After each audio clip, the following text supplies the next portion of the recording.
está com sede de ouvir uma palavra poderosa do alto, faz muito barulho, diga aleluia, diga glória a Deus. Amém? Então, vamos lá. Eu quero que você abra sua Bíblia comigo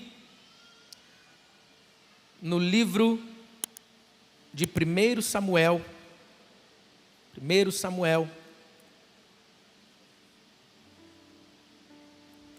capítulo de número 16. Se você trouxe sua Bíblia, abra junto comigo. Se você não trouxe, pode acompanhar no telão aqui a leitura, que a gente vai colocar aqui também. Mas antes, entenda que a expectativa ela é a primeira obra da fé. O quanto de Deus você vai receber para ser transformado nessa noite, depende sim também da maneira como você recebe, da maneira como você reage e interage com a palavra de Deus que está sendo liberada. Amém, gente? Pastor, o que você está querendo dizer? Eu estou querendo dizer que se Deus falar com você enquanto eu estiver pregando, você está liberado para dar glória a Deus. Amém? Você está liberado para dizer aleluia. Nós somos a igreja da parede preta, mas da alma pentecostal. Deixa eu ver se tem alguém com um pezinho na bleia aqui. Cadê você? Né? Então fica à vontade para dar glória a Deus. Se quiser levantar da cadeira, aleluia, fique à vontade, mas não perca um segundo do que Deus quer falar ao seu coração nessa noite. Amém, gente? Amém? 1 Samuel, capítulo de número 16, nós vamos ler do versículo 1 até o versículo 13. Diz assim: o Senhor disse a Samuel: até quando você irá se entristecer por causa de Saul? Eu o rejeitei como rei de Israel. Encha um chifre com óleo e vá a Belém. Eu enviarei a Jessé. Eu escolhi, fala comigo, escolhi um de seus filhos para fazê-lo rei. Samuel, porém, disse: como poderei ir? Saul saberá disso e me matará. O Senhor disse: leve um novilho com você e diga que foi sacrificar ao Senhor. Convide Jessé para o sacrifício e eu mostrarei a você o que fazer. Você irá ungir para mim aquele que eu indicar. Samuel fez o que o Senhor disse. Quando chegou a Belém, as autoridades da cidade foram encontrar-se com ele, tremendo de medo, e perguntaram: você vem em paz? Samuel respondeu: sim, eu venho em paz, eu vim sacrificar ao Senhor. Consagrem-se e venham ao sacrifício comigo. Então ele consagrou Jessé e os filhos dele e os convidou para o sacrifício.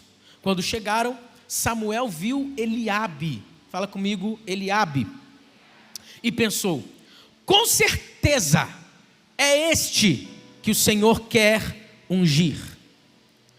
O Senhor, contudo, disse a Samuel: não considere a sua aparência, nem a sua altura, pois eu o rejeitei. Eu o rejeitei. O Senhor não vê como o homem vê a aparência, mas o Senhor vê o coração. Então Jessé chamou Abinadab e o levou a Samuel. E ele, porém, disse: o Senhor também não escolheu esse. Em seguida levou Samá a Samuel, mas disse esse: também não foi esse que o Senhor escolheu. Jessé levou a Samuel 7 dos seus filhos, mas Samuel lhe disse: o Senhor não escolheu nenhum destes. Então perguntou a Jessé: estes são todos os filhos que você tem? Jessé respondeu: ainda tenho o caçula. Fala comigo, ainda tenho o caçula. Mais forte, diga: ainda tenho o caçula. Mas ele está cuidando das ovelhas. Então Samuel disse: traz aqui, nós não nos sentaremos para comer, enquanto ele não chegar. Jessé mandou chamá-lo e ele veio. Ele era ruivo, de belos olhos e de boa aparência. Então o Senhor disse a Samuel: é este, levante-se e unja-o. Samuel apanhou um chifre cheio de óleo e o ungiu na presença de seus irmãos.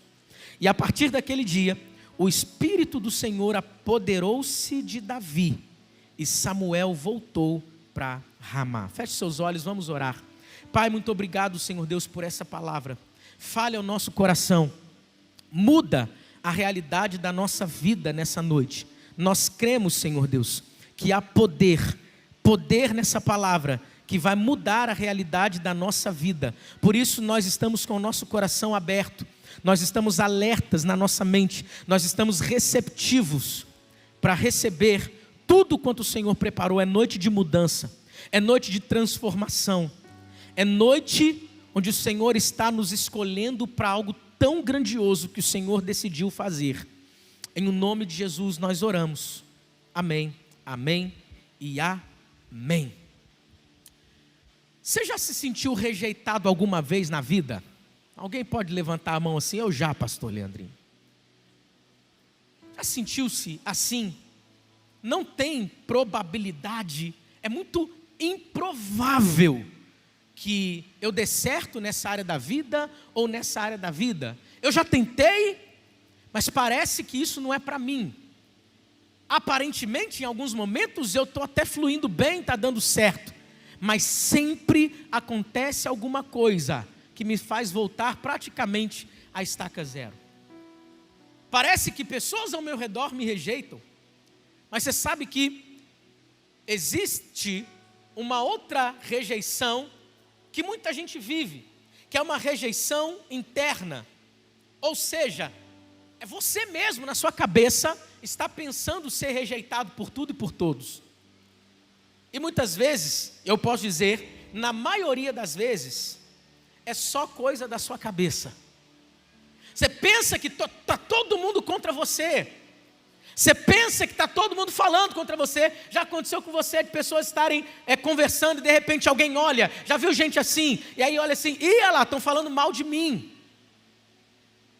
Escute uma coisa, tem mais gente querendo o seu bem do que querendo o seu mal. Cadê você para dizer amém?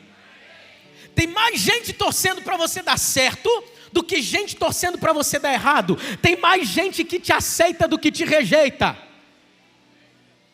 Existe aquela rejeição que parece que não somente pessoas estão nos rejeitando, parece que a vida está rejeitando a gente. Você tenta ir para um lado, parece que aquilo ali te rejeita. Você tenta fazer outra coisa, não dá certo, não flui.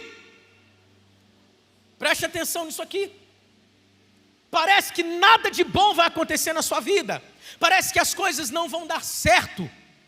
Tudo isso porque é muito improvável de acontecer alguma coisa boa na sua vida. Mas hoje Deus me trouxe aqui.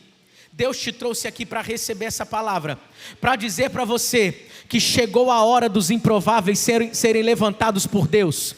Chegou a hora dos improváveis viverem o extraordinário. Chegou a hora de gente que ninguém dava nada viver algo sobrenatural. Cadê você para levantar sua mão e receber essa palavra em nome de Jesus? Chegou a hora de gente que você pensava assim, talvez a respeito da sua própria vida. Minha vida vai ser muito comum, minha vida vai ser muito normal, minha vida vai ser mediana, eu sou a média mesmo de todo mundo. Ei, hoje Deus está tirando você desse ambiente de média para exaltar você, para honrar a sua vida, para que você viva coisas grandes. Aleluia. Nós estamos diante de uma história, preste atenção, que é muito interessante. Às vezes a gente pensa que conhece a história de Davi profundamente, mas escute, a história dele é mais profunda do que a gente imagina ou do que a gente conhece. Esse rei de Israel, esse menino que vai ser o rei de Israel, na verdade ele vai se tornar um mito na história de Israel, tão importante, mas tão importante, que ele vai ser lembrado pelos séculos e séculos. Eu estava lá em Israel, e eles têm uma fala sobre Davi. Lá eles falam até hoje assim: Davi, o rei de Israel, vive para sempre. Porque ele está vivo? Não. Mas porque as promessas que Deus liberou através da vida dele ainda estão vivas e estão acontecendo. Então ele é muito importante para esse cenário. Ele é uma figura que às vezes não é muito bem explicada.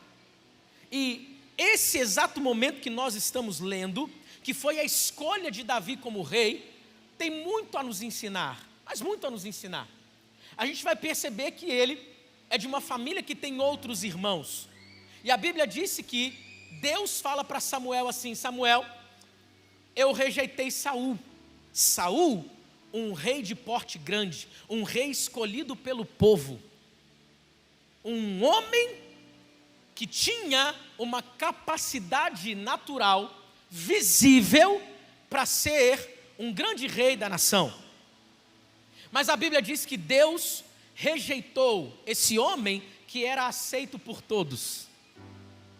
E Deus vai atrás de um garoto chamado Davi. A Bíblia diz que Samuel chega na casa de Jessé e todos os filhos passam por Samuel, mas nenhum era o escolhido de Deus para se tornar o rei. Até que então alguém manda chamar Davi, e quando Davi entra naquela sala, o ambiente muda. O profeta percebe no seu espírito que era aquele que estava sendo aprovado para se tornar o rei da nação de Israel. É este, o rei de Israel. Aquele que não foi chamado para estar no mesmo recinto que os outros irmãos que tinham porte de rei. O que é que a gente está entendendo aqui? Saul, um homem que era aprovado por todos, foi rejeitado pelos céus. Davi, um garoto que foi rejeitado na terra, mas aprovado pelos céus. Tem alguém entendendo isso aqui? O que é que eu aprendo com isso aqui? Preste atenção. Eu aprendo que Deus chama gente rejeitada para começar pequeno, mas para viver grandes coisas nele. Pastor Leandrinho, como é que eu posso entender com clareza esse modo de Deus agir? Porque parece que as coisas de Deus são diferentes das coisas dessa terra. E é verdade. A partir dessa história da escolha de Davi, nós conseguimos extrair grandes aprendizados para a nossa vida. E eu não sei você, mas eu sou um improvável. Título dessa mensagem é esse: chegou a hora dos improváveis. Será que você pode bater na mão de quem está do teu lado e falar para essa pessoa: chegou a sua hora, chegou a minha hora, chegou a nossa hora, chegou a hora dos improváveis. Cadê você que é um improvável? Cadê você que é uma improvável, mas que aceita o que Deus deseja fazer com você? Primeiro aprendizado que a gente tem é que o Deus dos céus não usa critérios da terra para mudar a vida de alguém. Olha só, como assim, pastor Leandrinho? O critério de Deus é diferente. No versículo 7 a gente vê isso muito claro. Deus diz para Samuel: não considere a sua aparência, não considere a sua altura, porque eu rejeitei. O Senhor não vê como o homem vê a aparência, mas o Senhor, Ele vê o coração. Essa é a noite do coração dos improváveis ser exposto diante de Deus, para que Deus venha e realize e faça. Alguém está comigo aqui hoje? Amém. Olha que coisa interessante. Samuel chega: estou indo para a casa de Jessé, porque Deus me disse que é na casa de Jessé que está o próximo rei de Israel. O rei que é aprovado por Deus para ocupar o lugar desse que foi reprovado, Saul. Ele chega nessa casa e naquele tempo se apreciava muito, não sei se é só naquele tempo, homens de elevada estatura e fortes. Então Saul tinha esse padrão, e Samuel é tentado a entender que o padrão para a escolha de um novo rei fosse o rei anterior. Tanto que o primeiro filho que Jessé faz passar diante de Samuel, homem de Deus, preste atenção, profeta de Deus, um homem que ouve a voz de Deus, fala com Deus, é tentado a acreditar que por conta da estatura, por conta da aparente força, por conta do estereótipo visual, aquele era o próximo rei. A fala de Samuel diz isso. Quando ele vê o primeiro filho de Jessé chegando, ele vai dizer: certamente esse é o próximo rei. Só que preste atenção, eu e você que tememos a Deus, nós podemos até em primeira instância ser enganado por aquilo que os nossos olhos veem, mas quando nós temos comunhão com o Deus Todo-Poderoso, nós não permanecemos no engano. Tem alguém entendendo isso aqui?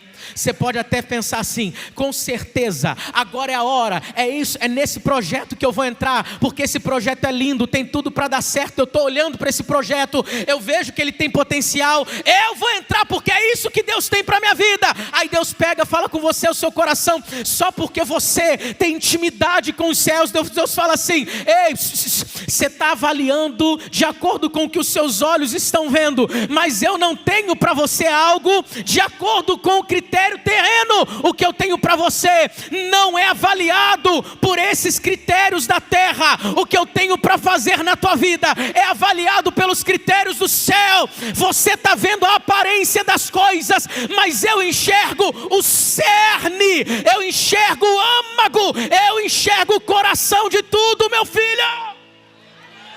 E aí Deus te impede de entrar em algo que aparentemente é maravilhoso para você.